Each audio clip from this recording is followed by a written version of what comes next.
Action. All right. We're rolling. All right. What's up? Here we go. Okay. Scott, Brian. I'm Brian Hirschfield. This is Scott Dedels. We are doing a neutral podcast together. Neutral site. We're not sure whose podcast it is. We'll figure it out. We'll figure it out. It's great to be here with you. Likewise. I guess I'm assuming the role of the host at this point. Oh, yeah. But, so you just got off stage. Yeah. Maybe tell people who you are. Sure. I'm co-founder of a Canadian Bitcoin company called Block Rewards, and I am a moonlighting author. Wrote a few Bitcoin books. Most recently, I released The Age of Time about a month ago, April. Awesome. So we're at the Bitcoin Ireland conference, and so I should say, anytime I have a guest that I have a history with, I like to say what that history is, because you don't even probably know. But I remember listening to an episode of High Hash Rate, and you were on that show. Super high. Yeah? Good for you. I remember like getting a quarter of the way through and texting Dan. I'm like, you got to give me Scott's info. I have to contact this guy. Like, it's mandatory. Like, this guy is absolutely like speaking to all of the neurons in my brain. And you know, lo and behold, I think we had a phone conversation. Yeah. And then, you know, that was that. Not much follow up until I saw you in Canada. And the funny thing there, though, was like I had just written my book, and I think I called you. I found out you were going to be in Canada, and I'm like, oh, that's, you know, Scott Dedels. You know, the guy I had to talk to a year ago. And, you know, I had written my book, and I started telling you about it, and you freaked out a little bit because I was describing something you were actually doing with your company. Yeah. And it's like we came to some independent conclusion from completely different paths and having not spoken to each other. But this confirmed for me that we are like brothers from another mother. Yeah. Or somehow, you know, interdimensionally related. And here we are again now in Ireland, and we're like, let's finally do the rip. Yeah, that's funny. I was not aware of the high hash rate part of the story. And that was a great, you know, those guys are awesome. And I really love that pod, but I did actually sort of debrief with them afterwards. And I was concerned about the quality of the conversation based on the state I was in. I overprepared for high hash rate. Really? So you really did it. Totally. Good for you. I was on that show 4 or 5 times. I mean, yeah, I don't do that. Yeah, I thought it was an expectation. So that's funny. Yeah. Well, it was great. Yeah, obviously. I think it started what is happening right now. Yeah. I actually think that this is part of the reason that I love podcasts still is how often a podcast can be the first association or first introduction to somebody, and it does happen all the time. And it's a very cool part of like a byproduct of what happens with podcasting. Yeah. So you were just on stage talking about your book, The Age of Time. Yeah.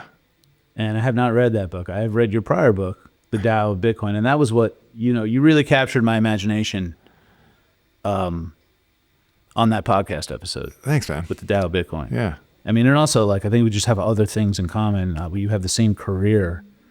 Yeah. You're a basketball guy. Yeah, we just learned that. Yeah, and like I'm not going to say I was into Taoism, but I sort of was. You know, like it's something that has captured my imagination in my life, and I hadn't thought about it until hearing you on that podcast and reading your book.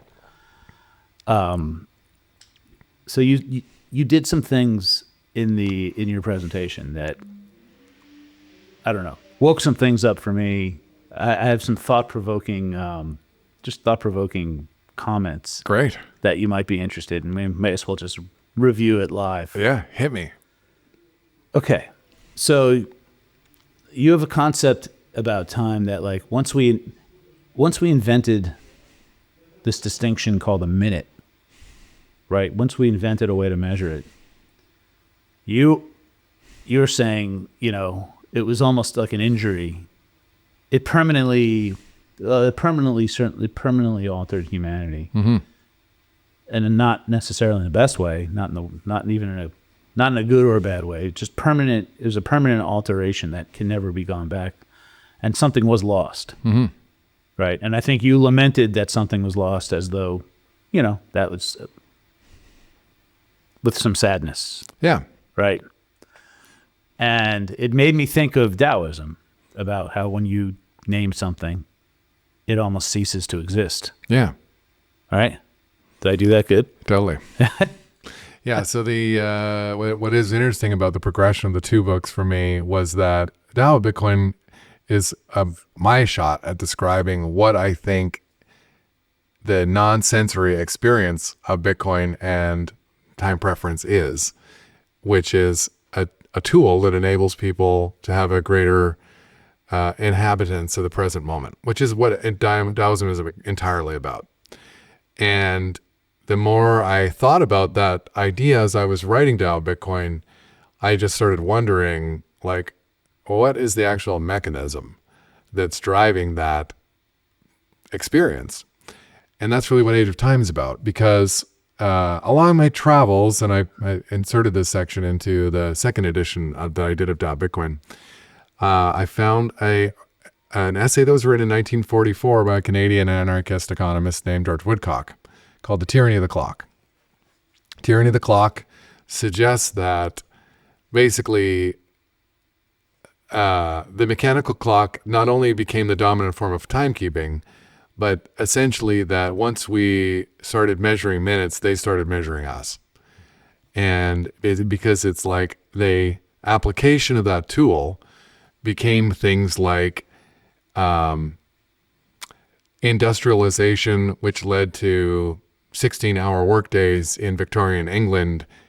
Actually all of these things were, the underlying technology was a mass synchronization that was made possible by mechanical clocks.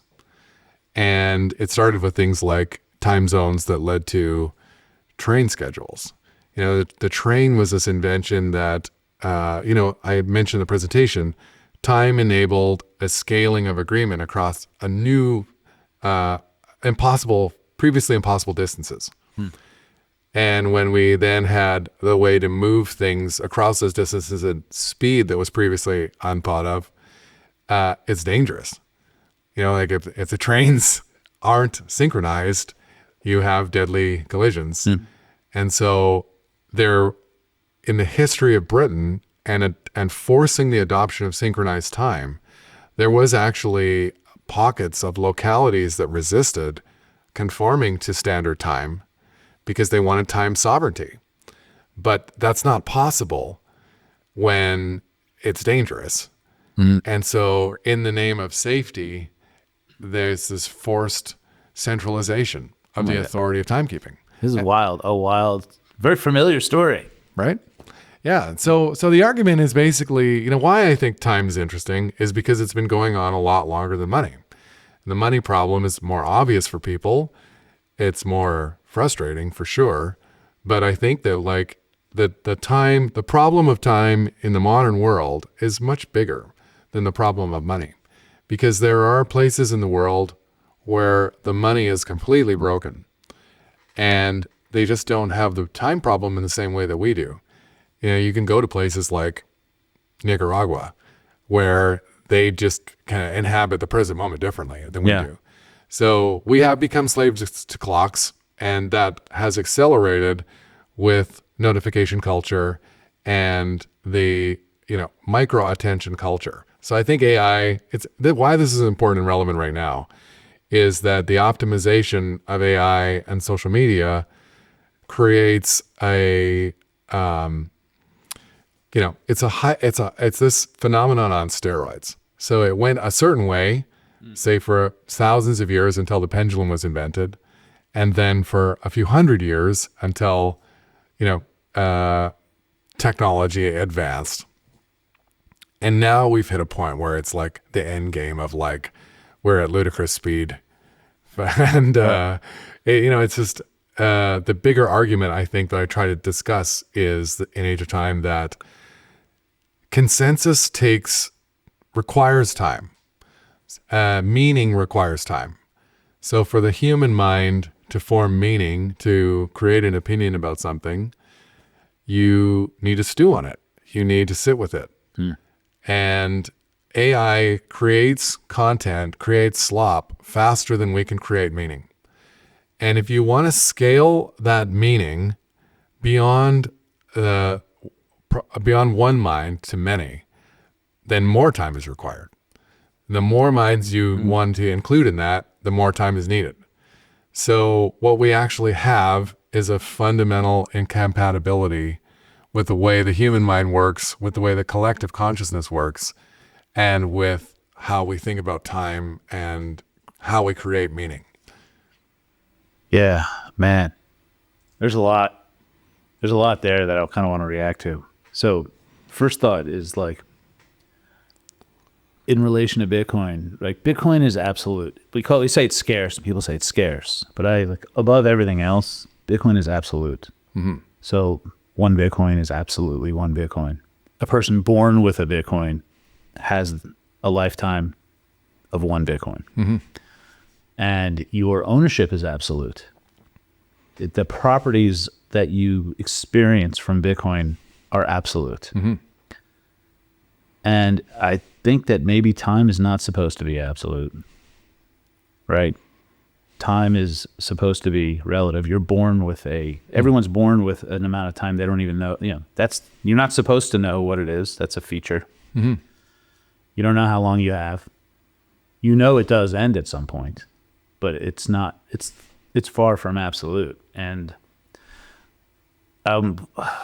we don't act like it's absolute. We act like time is absolute, as you were saying. Like, so when we have a measurement for it, it's absolute. Everybody must adhere to it, and it's like killing everybody. And it may be that what Bitcoin is going to allow for is for time to be relative again. And because people can now, it's like, well, if you have an absolute money, you can use your time wisely, as they say, or you have sovereignty over. I mean, you don't have sovereignty over what a minute means, but you have sovereignty over what you spend, the choices you make, the decisions, the allocation decisions. And I think we got here through an absolute time mechanism that fiat money seemed to pour gas on. Yeah, it seemed to pour gas on the grip. Like the ability to just have a grip on this, and it just gets worse. That it really does make it worse and worse. I think it's interesting that you, out of anyone walking around, you have written these 2 books that have captured this amazing phenomena that really nobody else has. It's remarkable. Yeah, I mean, I think that with any of these things, nobody has an original idea. And I happen to be observing a handful of things that, it's a collection of other people's ideas. And like I have said, and I will always, for me, this journey, it started like DAO Bitcoin. I talk about this in the book. I was thinking about Taoism 20 years before I knew anything about Bitcoin. And which is how life is cool like that. And the time thing, then, absolute credit to Gigi and Bitcoin is time. And that article was the genesis of every idea I've had about it since. So, it's cool to be a part of it, I would say. Yeah. So the next thing then, you talk about AI. Yeah. I feel like the number one urge, the top urge that comes from using AI is the urge to ship now. Yeah. Right? And I feel like that's like it's why we are inundated with slop. Yeah.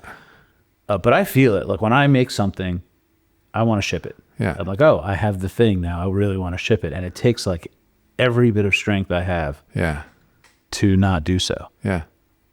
And to, wait and have standards. And it's like being sovereign is having standards. Yeah. And being able to actually, if you ask somebody, why did you compromise your standards? They'd say, I had no choice.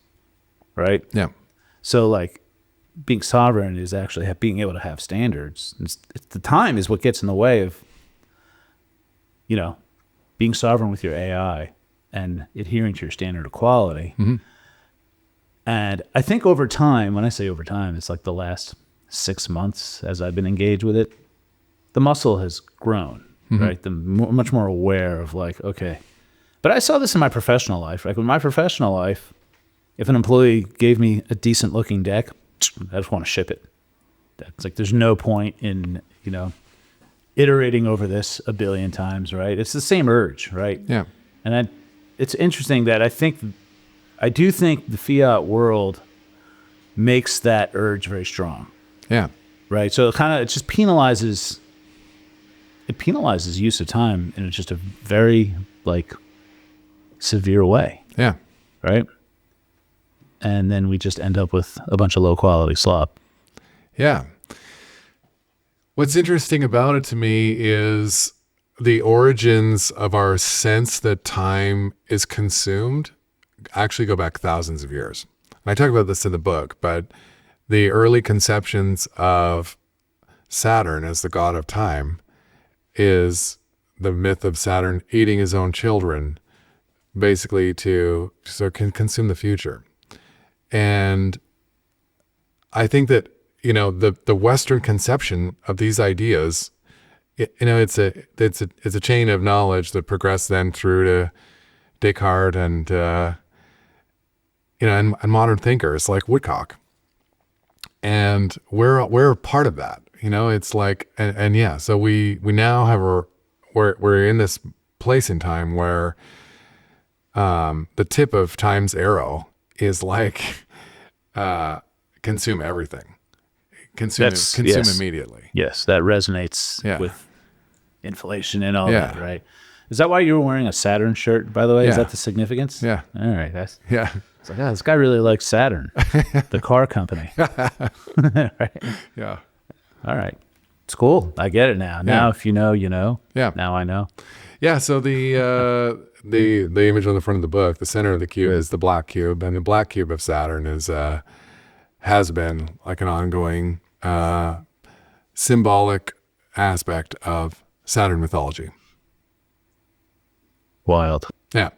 Yeah. There's a hexagonal storm on I think at the North Pole of Saturn that NASA's observed and a hexagon is like a flat cube if you were to look at a shadow of the image. Wow. Yeah. I love it. This is why I'm glad I have the new version of Dow of Bitcoin too with the new cover. Oh yeah. You're now you're really getting your thoughts out on the cover. Totally. Now you're more sovereign. Yes. Yeah. Yeah. It's a journey. That's cool. So the other thing I thought about when I was listening to your presentation was the story of AT&T's founding, which is, I don't know if you're aware of this, but like in the late 1800s, they were, it was basically wire, like telegraph wire, solving this problem that betting results were not like like the mafias were like front running the guys who were running the results back to the betting to like the betting windows. Yeah. Okay. So they were able to basically just say whatever result they wanted. Yeah. Right. And so, the biggest company that has ever existed, I don't know if it was created for this purpose, but it was that was like the first big use case of what it was doing, which was getting gambling results back before they could be tampered with. Huh. That's cool. Yeah. I think it makes me think about like a modern day version of this. And why we need decentralization in settlement is like microtransactions happen in stock exchanges.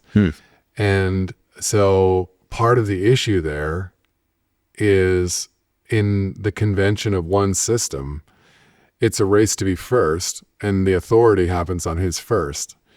And Bitcoin instead offers a different system where, there's an uncertainty around the order of things that happened until it's not uncertain anymore and it's settled. And during that period of 10 minutes, that's the fastest anything can be confirmed as permanent. So there's where I think the psychological shift exists in the individual mind, but then also like reimagining civilization around, we're just not going to decide anything permanently in less than 10 minutes. And that's how we built our civilization. And that's a cool thing to think about, because you look at like what a McDonald's looked like in 1990, and it would have been like colorful, and there would have been sculptures and characters, slides, now it's a box. Yeah. And it's completely, I worked at McDonald's in 1990. Oh, cool. Yeah. Yeah. And then now next to it, there would be a Burger King box. I'm probably going to work for them in 5 years too, but we'll see. It's another one of those phenomena. But it's also interesting that what you mentioned about, the block time is not absolute. It could never have been absolute at 10 minutes. Yeah. So it's another one where we have to, it's just inherently, it's like wiggle room is inherent. It's like an inherent feature. Time not being absolute. Yeah.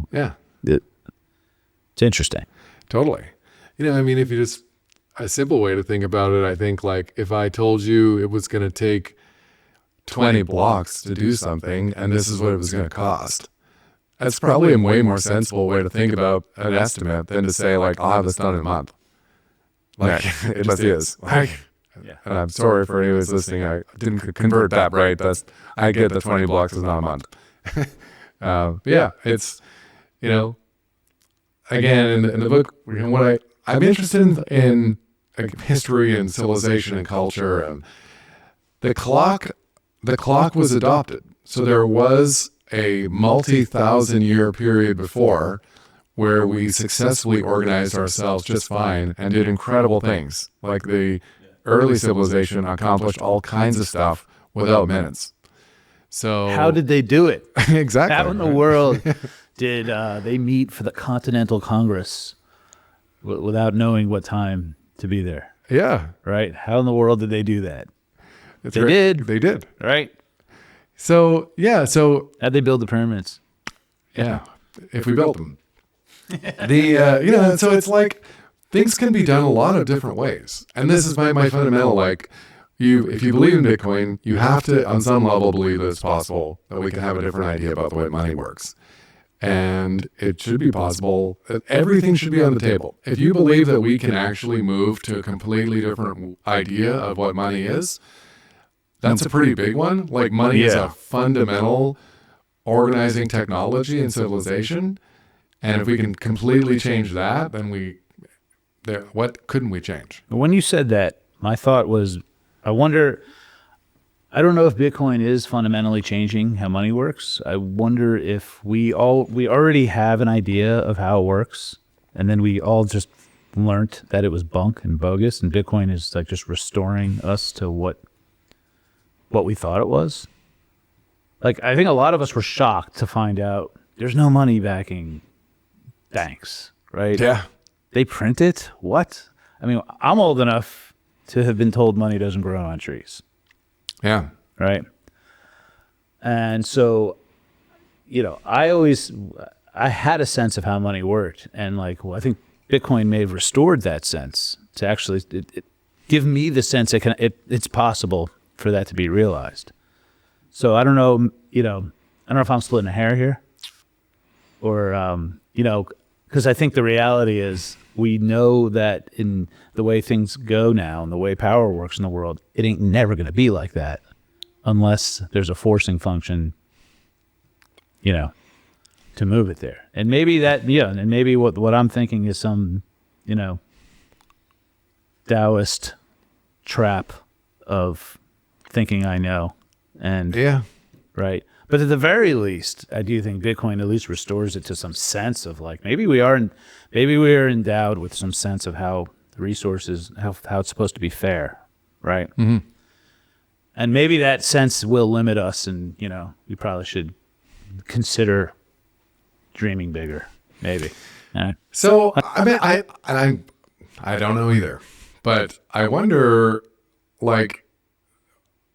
when something gets adopted, and and we do the autopsy looking backwards. So the mechanical clocks, again, is like a really good one because we can, there's lots of information about what the last few hundred years has been like and how it would have seemed very strange for early people to now be told that they were going to start wearing watches.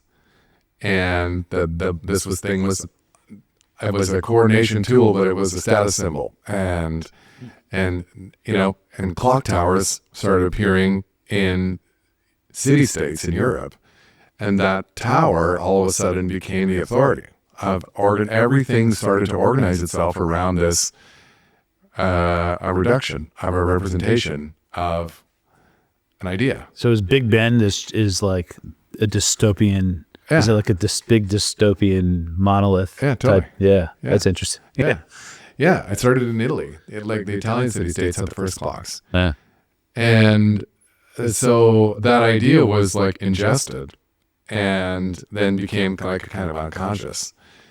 But there would have been like a threshold mark where it just became a part of our like common understanding of reality, which is where we are now, which is why I think it's so weird because there really isn't good evidence that time exists outside of what we can say with certainty is that time is something that happens in the mind as a part of our ordering mechanism so that we can understand, like, make sense of reality at all. Yeah. So money, it's like there would have been an adoption of that idea of time and it would have just shifted and it would have then we'd arrived at a place where it made more sense than what came before it. And people didn't have to be told to do it. They just thought that way. And this is what I think Bitcoin does, where it's like, it's actually not a piece of legislation or a moment. It's like an epiphany, a collective epiphany, where all of a sudden enough people realize that the way that we were doing it before is stupid.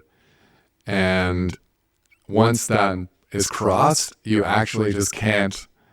No one was going back to sundials because nobody thought it made sense to do that anymore. And that's why there's never been an ongoing debate about whether or not we should use mechanical clocks or sundials. Right? It's like, it's settled. Yeah. Yeah. And Never to go back. Yeah. And so I think that it can achieve this.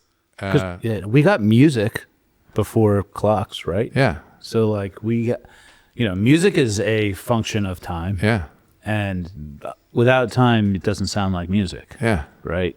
And so the other thing I was thinking then was maybe the last interesting nugget I'll throw your way is part of the definition of a minute or a second or a standard unit of time has homogenized data. Yeah. To make it all look like it's all happening over the same sample space, right?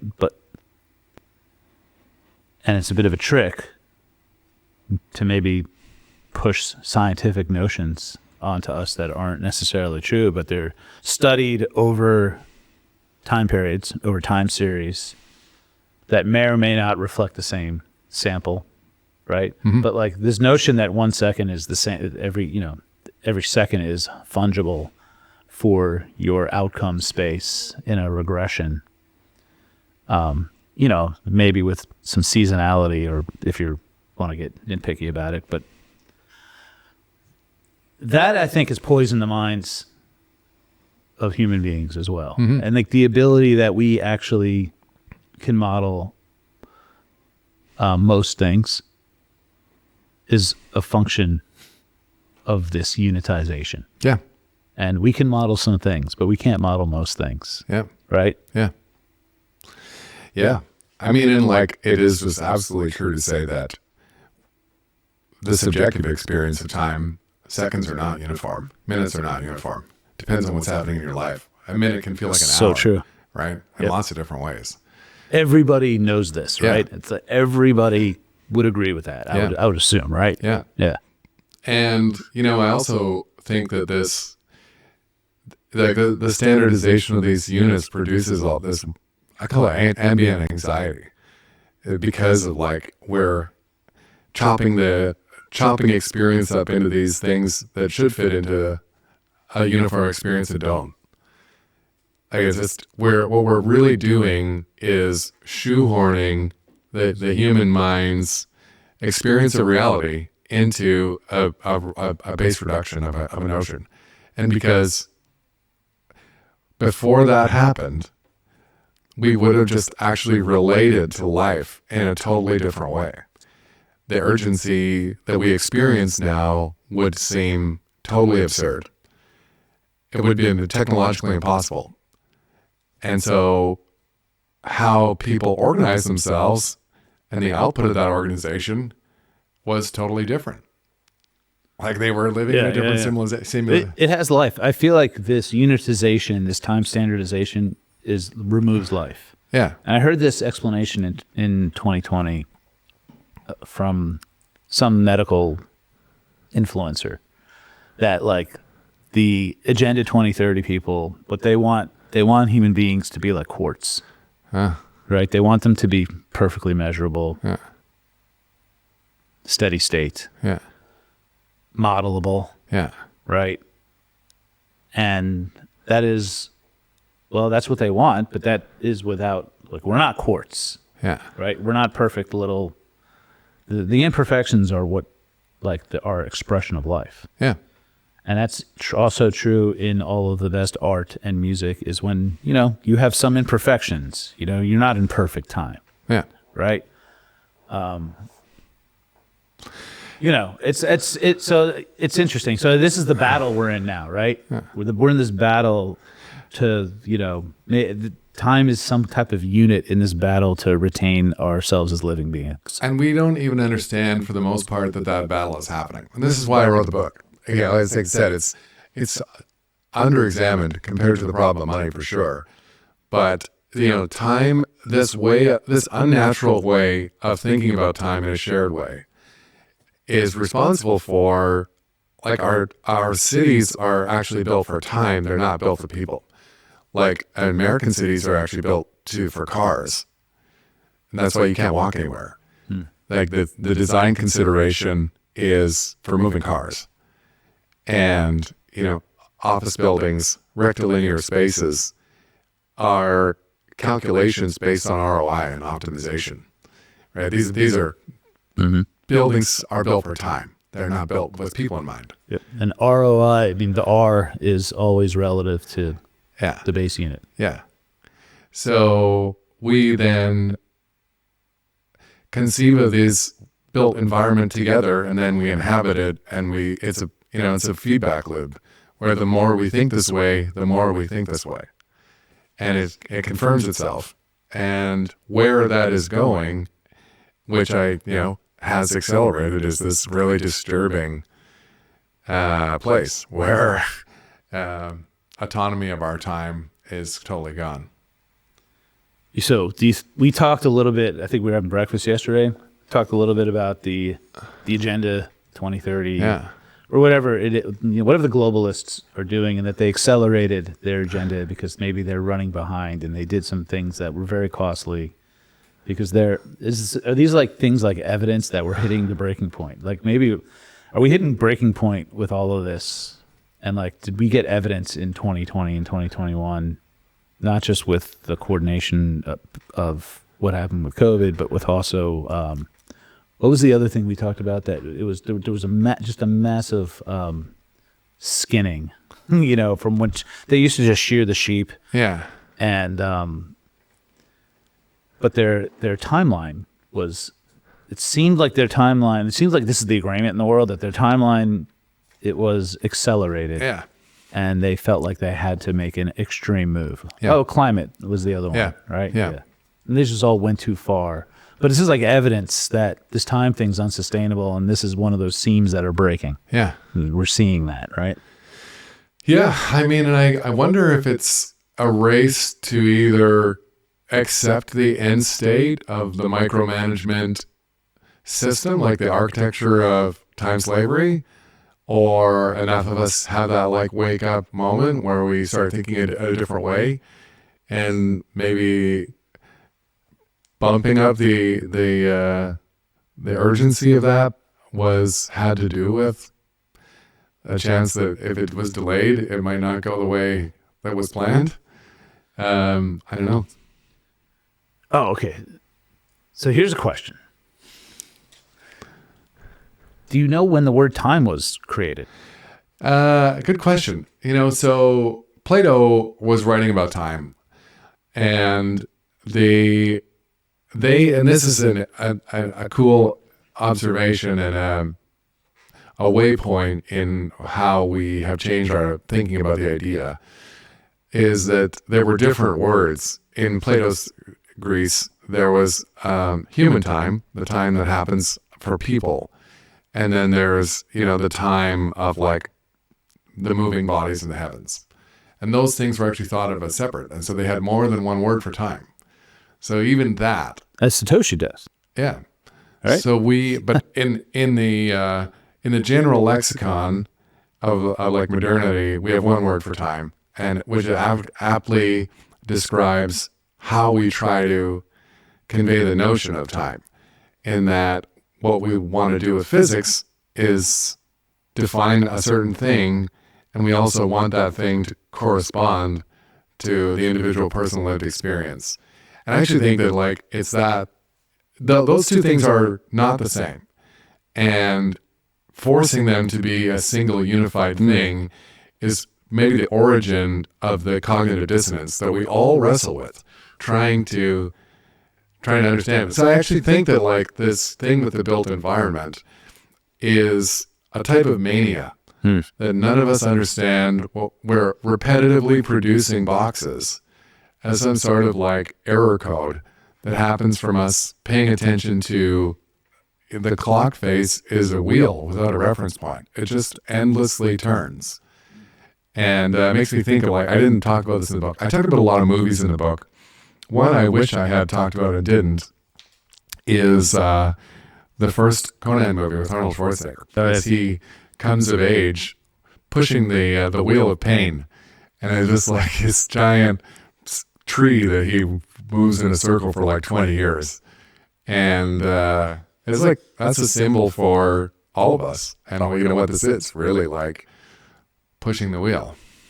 Yeah, interesting. Yeah. Sisyphus did not have a timeline. Yeah. Right? You just pushed. Yeah. Right? Yeah.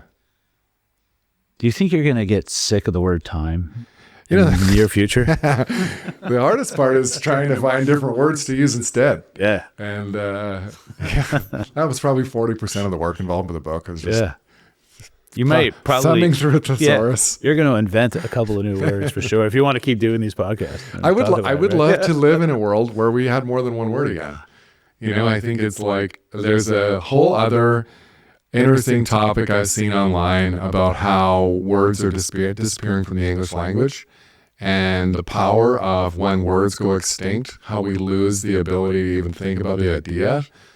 And so pruning several times into one time is one such example of this thing, right? Yeah, it's like part of the psyop. Like Yeah. you don't even get to think about it in any other way. Yeah.